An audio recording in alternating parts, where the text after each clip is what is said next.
Welcome back to my channel. This one is another by request.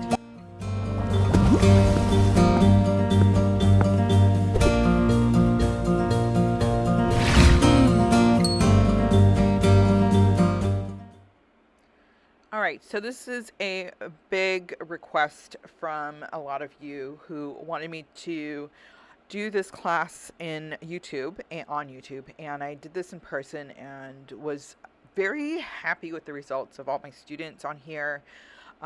So the first thing you're going to want to do is to trace the image.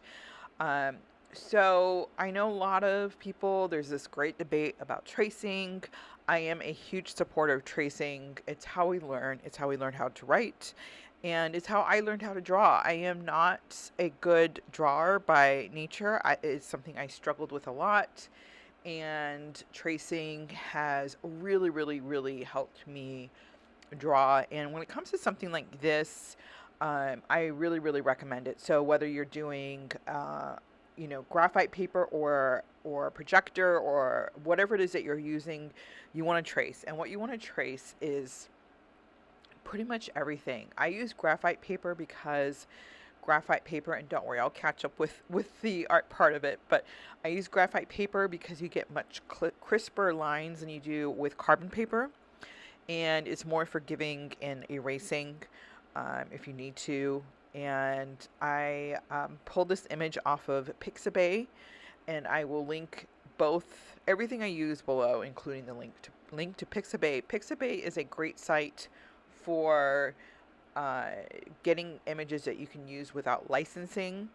If you are going to use an image, though, you can send a donation. I highly recommend sending a donation if you can. Even if it's $1, it just helps the artist out, and we all know how important that is. So pixabay.com, which I will put up here in the link.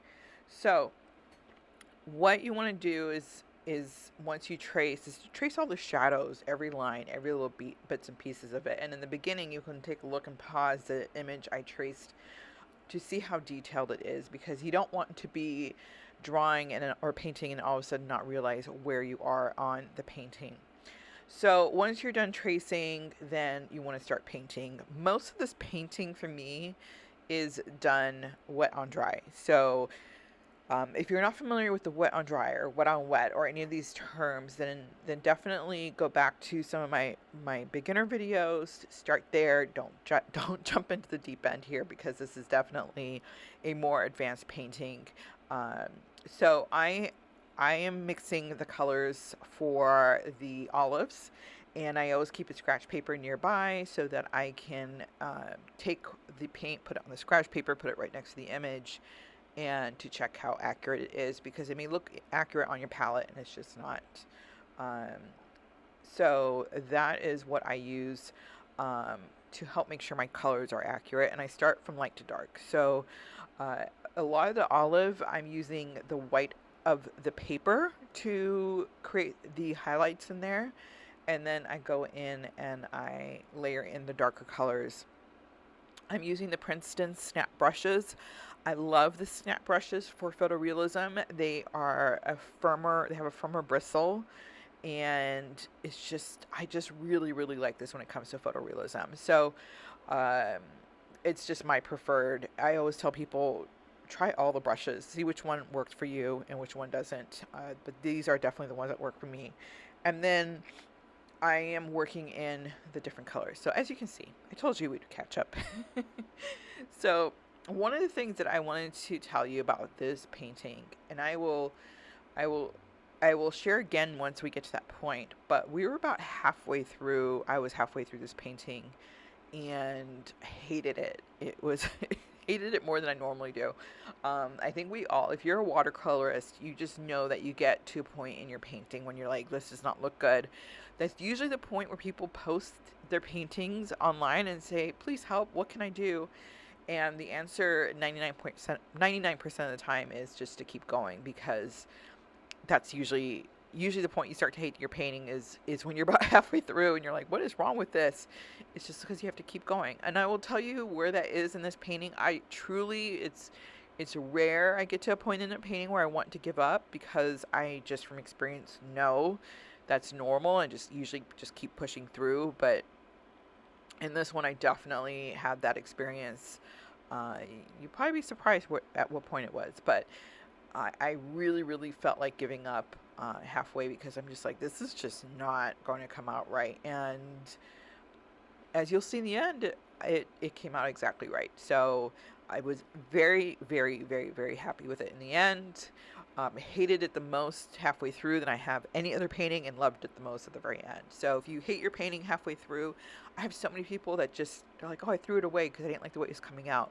Just keep going. Even if you end up still hating it at the very end, you still got through it and you still learned something from the process. You should learn something from every painting. I know I do.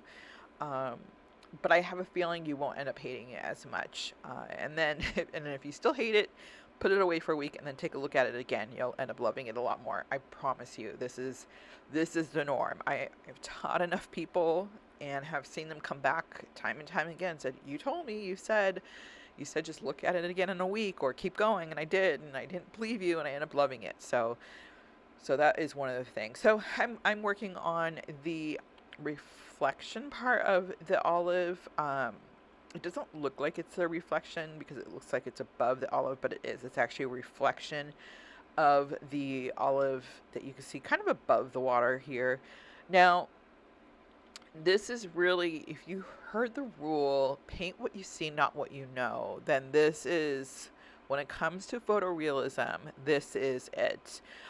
One of my students used a term that I really liked, that I thought explained it perfectly, and it was paint by numbers. So if you look at a paint by numbers painting, and even if you've never done one, just Google it, paint by numbers, you'll see that they break up the painting into tiny little sections and then number it. And you just trust the process. You look at it, you're like, oh, this section is number 2. And then you look at the paint for number 2 and you're like, really? Are you sure? But you do it anyways because you're trusting the process. And in the end, you end up with a really beautiful painting.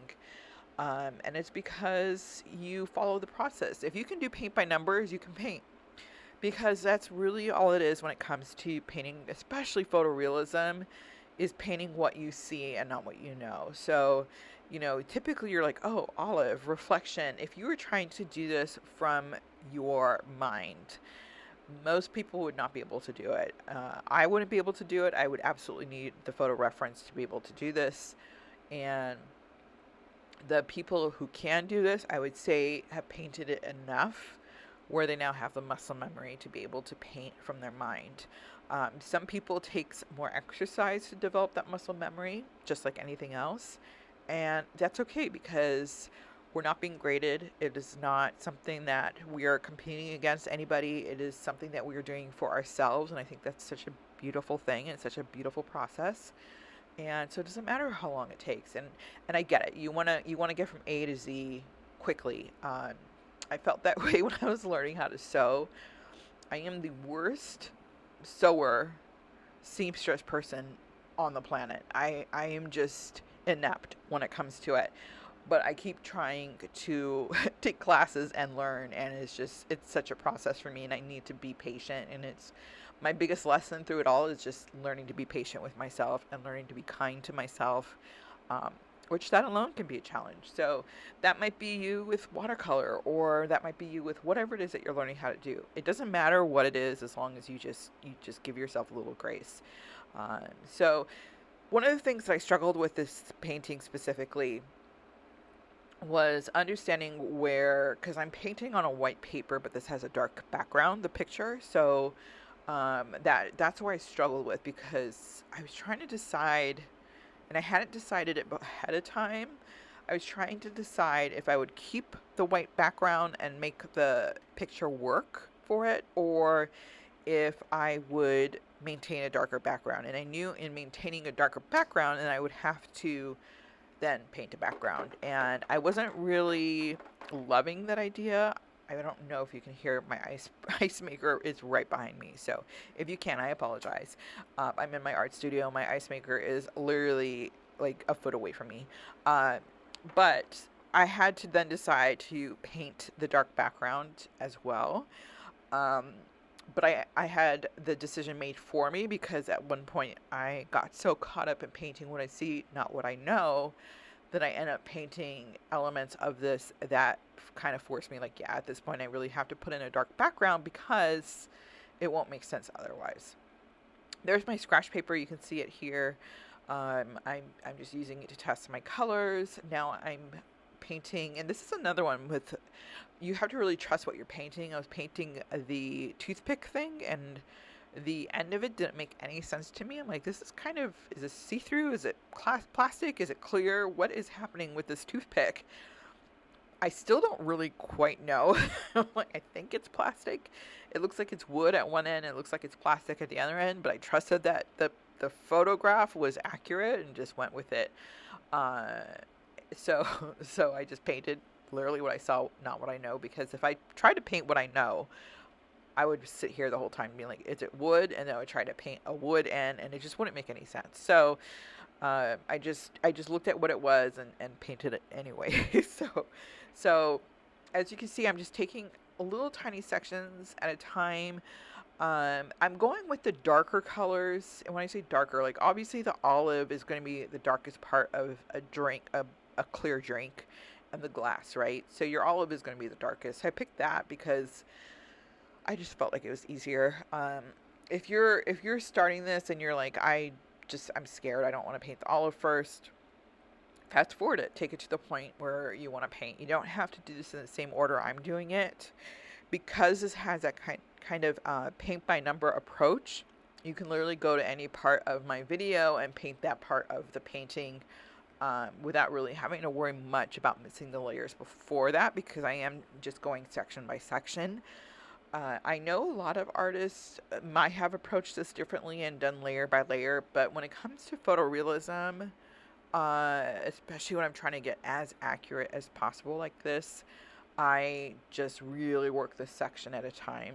I'll go back and add a few details in the end, mostly some shadows, some darker elements and stuff like that, but mostly, like, you could see the olive. The olives were pretty much done. I moved to the next olive, and then I finished that olive. So the toothpick, I'm doing the toothpick and making sure that one's pretty much finished. And then so I'm going section by section, and I would say completing about 90% of it before I move on to the next one. That's my process. You may find out that that doesn't work for you. The good news is that you found out it doesn't work for you. Or you may find out this worked really well for you and take the same approach. So it's all a learning process of learning the craft, but also kind of learning how our psychology is with it, like what works for us mentally, because that's just as important. Not gonna lie, this part makes me nervous because it's a straight, thin line. It was one of those things where I was like holding my breath, don't move, hopefully I don't have to sneeze, and getting that nice straight line. Was it perfect? No, it wasn't perfect. It's definitely not as perfect as the photograph, but I did pretty good. I was very happy with it. Test it out too on a piece of scratch paper to see how you feel. Get it out of your system. You do have to make sure that your brush is damp enough that it doesn't stagger. You want to get a nice clean line, and the only way to get a really nice clean line is to make sure that you have enough paint and enough water on your brush, and sometimes it takes testing out on a scratch paper to make sure you do. When I teach my students, that's probably the number one mistake they do, is not using enough water on their brush. I think it's just coming from a world of acrylics and painting out of a jar, is that you paint with enough paint on your brush, and you can usually see it, right? You can see when you're painting with acrylics or oil, you're like, yeah, there's paint on my brush, I can see that. Not so much with watercolor. You kind of have to just use the brush to see if you have enough paint on it. You can't see the paint on there for the most part. So to do clean lines, you want to make sure you have enough water, enough brush, or enough water, enough paint on your brush, and go back and make sure, test it out on your paper first. Or leave it to the end. Leave it to the end. So one of the things I've mentioned in some of my other videos is I always do the hard part first. The reason why I do the hard part first is because, like, let's say this line, right? Let's say that would be the hardest part for me. then if I had done that last and messed it completely up to the point where I couldn't recover from it, then I'm stuck with a painting that I spent hours and hours doing, and with a part of it I can't really fix, and I have to start over, and it's just tedious.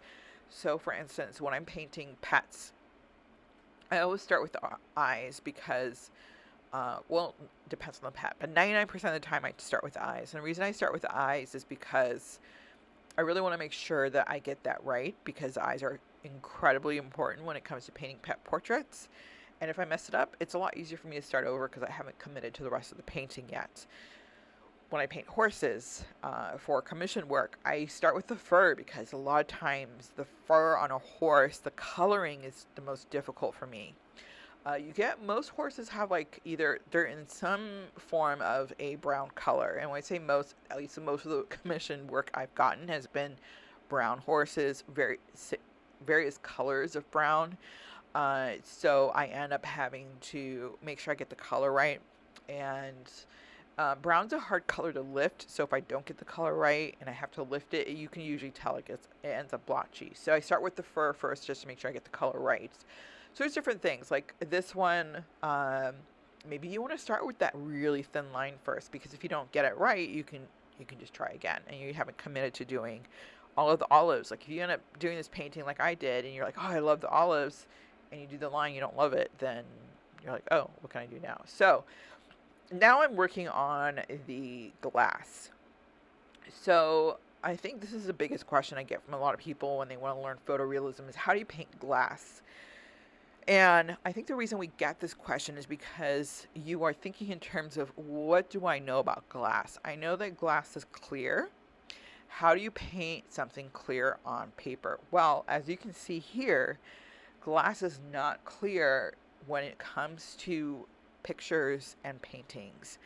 If glass were that clear, you'd never be able to pick it up because it would be invisible. So it picks up the colors behind it, but it refracts it. So there's bends in color. And that's kind of what you have to see when you're painting glass, is that you see the colors, but then they bend. So as you can see here, the colors bend, specifically seems to bend the most around this bottom olive.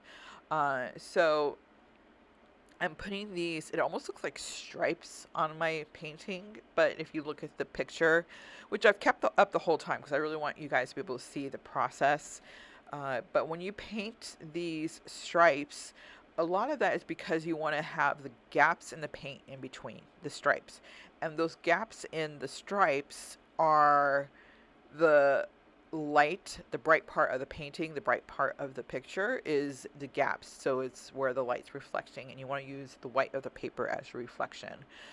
So I'm going now into the stem. And I think a lot of people at this point would be tempted to do the stem in a perfectly straight line, going all the way down, because that's how we know. We're like, oh yeah, stems they're straight. You hold them, they're nice and straight, right? But as you can see in the picture on the left, there is a bend in light almost towards the middle of that, and then it kind of warps around towards the bottom. So what I had people do in my photorealism class is, and I'll show you an example more towards the end here of what that looks like, but I had them take two pieces of paper, and I'm a big believer in using what you have at home to try to complete your projects instead of going out and buying it. But they took two pieces of paper, and they cut them out into shapes of large L's. So basically, you take, let's say, an 8x10 paper, and you can cut a square out of the middle of it, and then you take those two and then you cut that into half. So you end up with basically two large white L-shaped papers. And then you take that and you use it. And if you've seen photographers, when they they make their hands, their forefinger and their thumb into the shape of an L, like if you were saying loser, right? And you put those together, you can see photographers, they frame their pictures by putting their two hands together, and both hands are in the shape of an L, and they put together to frame a photo. you're essentially doing the same thing with your painting.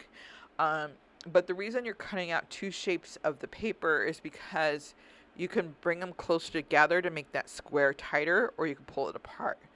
Where I tell people to use this is if they're struggling with separating their thoughts from the painting. So, for example, if I was trying to, this one part, if I was trying to paint this and I was struggling, I can't see the color, then I could take this painting and I could put the L around it, which I'm going to put up right now. So you would put this section up here to try to see that shape.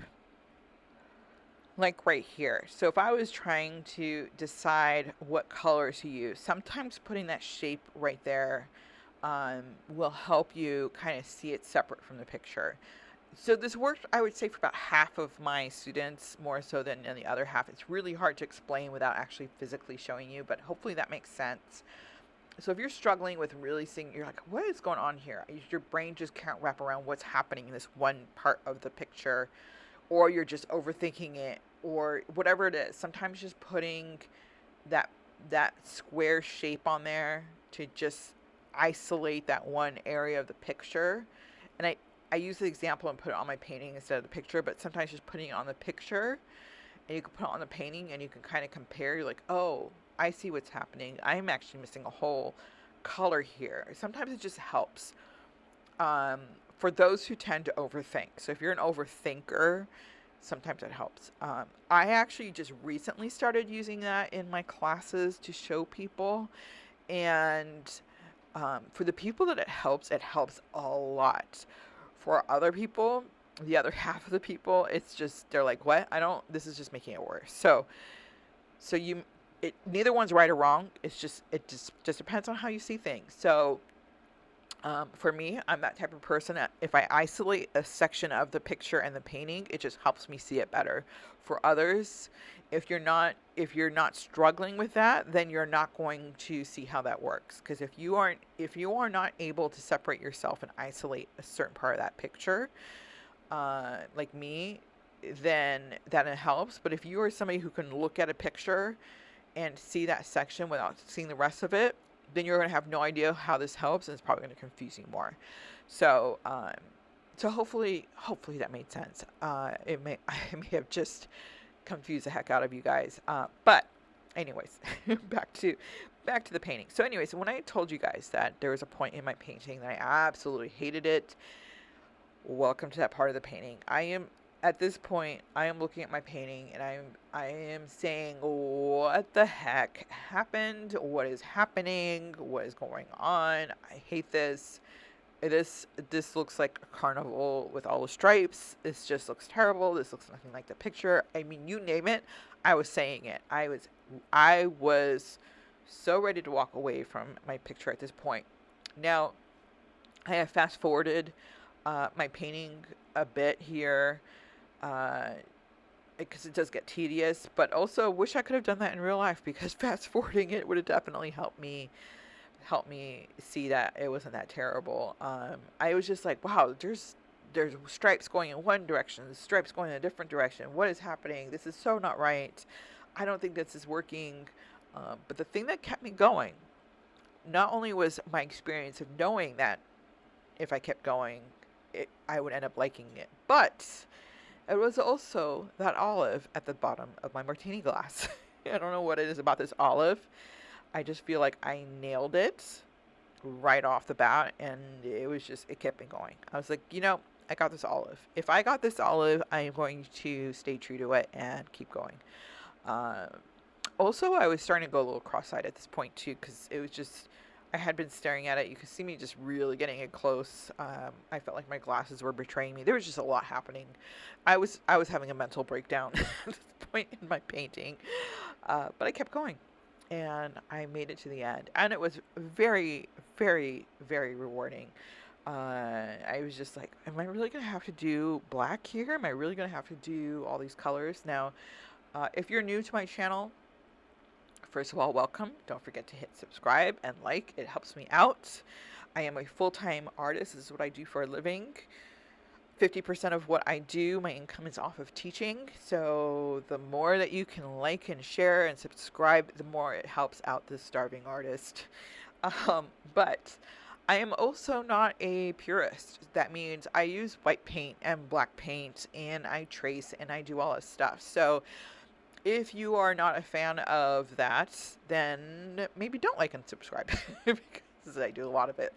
Um, I just don't take myself seriously enough to do that, I guess. But I also just want my paintings to be something that makes me happy, and I believe in doing what you need to do to get to the end of the painting, as long as you're being truthful about it. Like, I wouldn't want somebody to trace something and say, "Oh yeah, I totally sketched that out." Um, when it comes to my artwork now, I don't have to trace as much. Obviously, for something like this, I did. But most of the time I don't have to trace. I do trace when it comes to commission work, like I do a lot of embryo art. I trace it mostly because it saves me a ton of time. And because I'm able to save a ton of time, I'm able to keep my prices what I consider relatively low for commission work. So it's just a benefit to me and a benefit to my customers in the end. Um, so, but I'm, truthful about it. So as long as you're not lying to people, then do what makes you happy. And I don't know, if you're lying about it and lying makes you happy, then I don't know what to tell you. I can't help you with that. I need my own therapy. Um, so what's interesting about this part of my martini glass is that uh, there's this light reflection that goes from the kind of to the bottom to above the liquid line. And in the picture, it looks like it's just clear. But when you get up really close, if you put that box over it, you'll see that it has kind of a pink tone to it. So that's why it's pink on the paper. Um, and I'm just going in and adding some more details now. And the details like the shadowing behind the olives. Um, and I'm now at the point in my painting here, now that I finished all these carnival stripes, I'm now at the point here where I'm like, okay, I'm starting to see it. I'm starting to feel like it's a martini glass. Again, it's that bottom olive that's helping me out. We all have that one friend who supports us, who makes us see things clearly, who gives us hope, who holds our hand and says it'll be okay. In this painting, it's that bottom olive. I feel like I should name it. So, so like I said, I was also becoming a little delirious at this point. This painting altogether took me 2 hours to paint from beginning to end. I literally did not stand up, so it was two straight hours for me. I I am a fast painter generally. I'm just fast at things. So you always have those people, they finish your tests fast. They finish your homework. I'm that person. I does not mean I'm thorough, it just means I'm fast. My son is the same way to his detriment, which means he ends up missing things. But when he does things right, they're right. He's just really fast. I always tell him to slow down. When you're doing your homework, slow down, double check it because you miss things, and yeah, so he takes after me. Fortunately, he's a lot smarter than me, so he ends up doing really, really well in school because he can do things really fast and tends to not miss things. But if he misses things, it's because he's fast. So I'm a fast painter. I'm also impatient, which is one of the reasons I'm a fast painter. It's also one of the reasons I really like watercolor, because you can complete something like this really, really fast. Yeah, 2 hours is really fast for photorealism, I think. With that said, the reason I'm sharing that with you is because you obviously will need to take some time in completing this photorealism class. YouTube. Granted, I'm painting this 2 hours without having to watch or listen to somebody else. So if I was doing this in a class, it would take longer, right? Because you're stopping, you're listening, you're trying to follow along. And then one of the great things about the video is that you can stop, you can rewind, you can mute me and say, you know what, you're so annoying, I'm just going to watch this. And so So just put some time aside. Just know it's going to take a while. If you're like me, I really have to finish it in one sitting, because I just lose interest in things. So if I didn't finish it, it was just not going to get done. But obviously, commission work I finish because, well, I like to pay the bills. So put aside some time. When I teach a photorealism class like this, when I'm doing this one, my class itself is 3 hours long, and then I have an overlap time where it's an additional 6 hours. So I give people 6 hours to do this. 90% of them complete it in the 6 hours. Some people actually take longer than 6 hours to do this exact painting. Uh, so when I say overlap time, so I teach a photorealism class. You get my 3 hour class, and then I have another time the week after where you can come in and just complete the work, where I'm not actually teaching it. You come in, you grab your stuff, and you finish the work. And that's an additional 3 hours to finish it. At that point, you kind of know what you're doing anyways. You're like, I just need to finish this. So 6 hours is about what people take. My fastest student, she took about 4 hours to complete it. And in that last hour, she was kind of just hustling through. She was tired of it.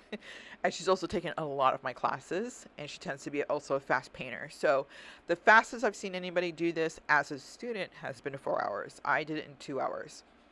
Uh, Not saying that you're not going to be super fast. You might be, but I'm just giving you that just so you can kind of expect to sit down and give yourself some time for that. So just this video alone was 50 minutes, and that's with me doing speed up through a lot of this. I increase the speed because it's just, one, I think it's sometimes easier to see what's happening when you see it painted faster.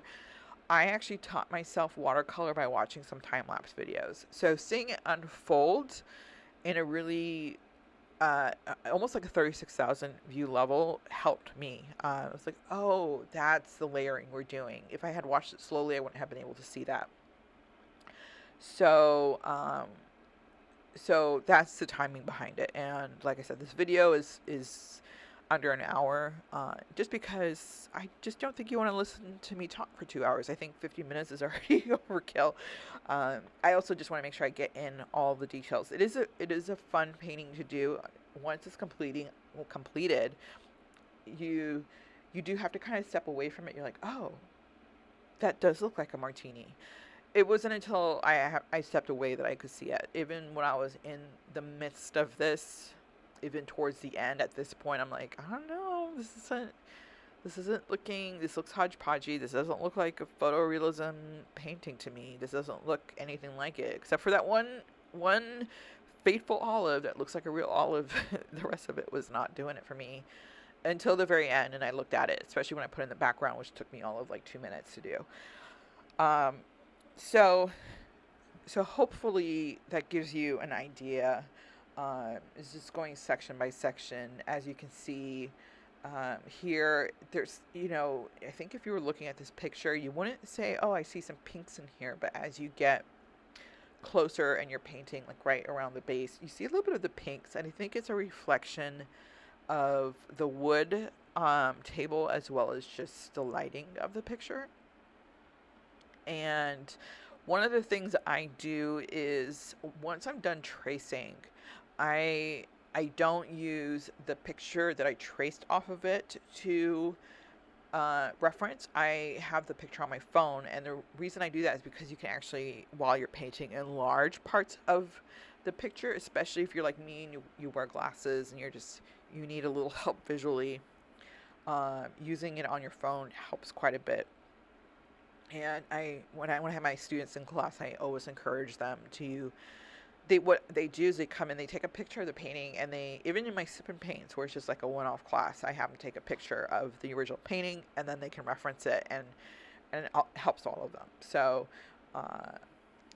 this base, when I was doing it, I was like, oh, this looks weird. And then, so what's funny about this is when I was painting it, I'm like, I'm not really understanding why this is this shape, like this round shape. that's going in the opposite direction of the base of the glass. And then when I was done painting it, I stepped away. I was like, oh, I get it. That's a reflection of the olive above it. That's our friend Olive that's reflecting into the glass. I was like understanding physics because of this painting. Like, yep, that's the olive right there. We'll name Olive Olive, our friend Olive, my friend Olive. Olive was faithful. Olive kept me through my painting.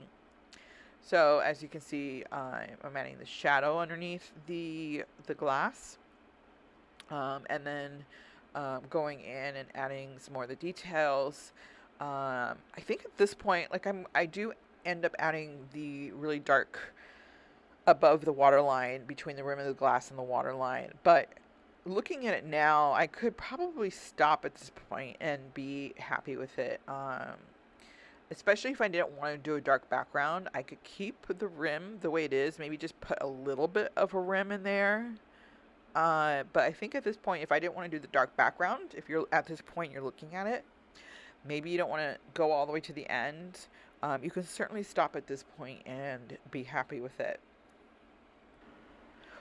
With that said, there isn't really much more I can share about doing this. Mostly, if you're like me, it's really just application and watching an application.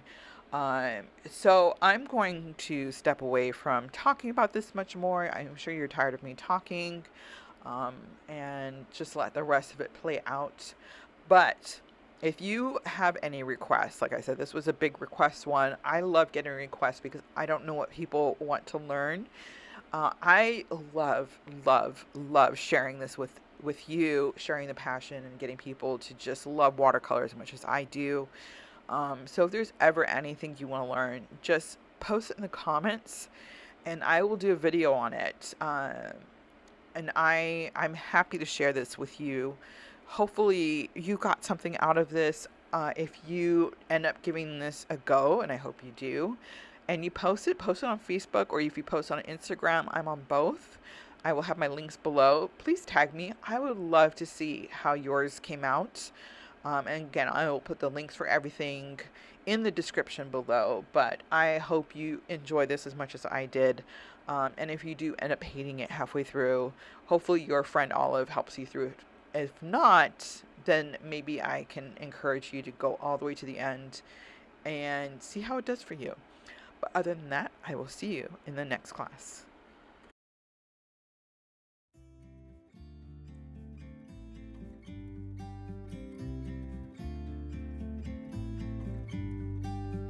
About to leave, already packing. Come with me, I'm not really asking. We'll get away to a place where we don't know. About to see the world in action, what we can be, life with no distractions. We'll get away, this is what we waited for. Take my hand, we'll make it somehow. We can't miss out. I'm done living life with the lights out, die with my own doubts. Be free with me. Be free. Be free with me. Be free. Not looking back, eyes on the freeway, Bonnie and Clyde, a classic cliche. We're on the run, this is what we wait.